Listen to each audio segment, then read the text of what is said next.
All right, so I bought this from D Brand a few weeks ago, and it turns out that it is a perfect model for the structure of the universe. So it's a pyramid. Now there's not really triangles anymore, but these all turn 60 degrees, and this creates the stable structure. And this is still free to turn, even in that position. And this is how, you know, cool things happen in there that smarter people than me can help me figure out. But yeah. But here's what's interesting. So you see how I've got this like completely, what's the word? I've got it completely about as not in where it wants to be as possible. Okay. And which is interesting. I think there's a bunch of faces you can see here, but only two sides can face the light at any one time. So that, I think that's your golden ratio right there somewhere. And so I'm going to hold this at the bottom, on just the bottom part of this. Okay, I'm not holding the top two places, but with a stable base, I'm going to start wiggling this. And we've got part of that starting to line up. I'm going to keep wiggling this. Now we've got those two turning, and now only these two are free.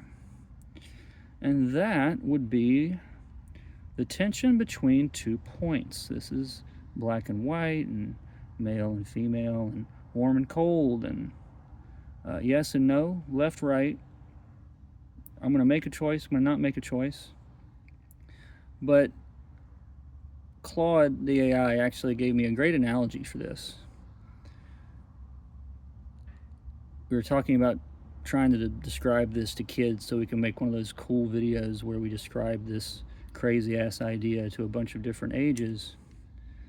And I was like, what about kids, like infants, toddlers? Like, what are the concepts, you know?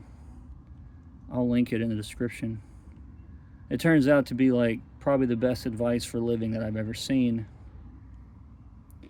And at the core of it, he said, well, you could play with bubbles. They have three choices. They can watch it float by, enjoy it, appreciate it, love it, resonate with it, and it forms a nice little shape like this. Or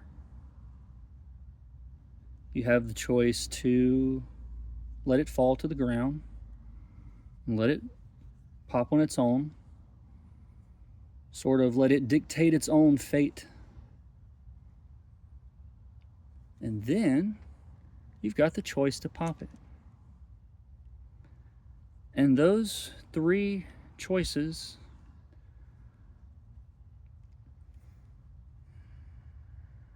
make up the trinity that is this universe.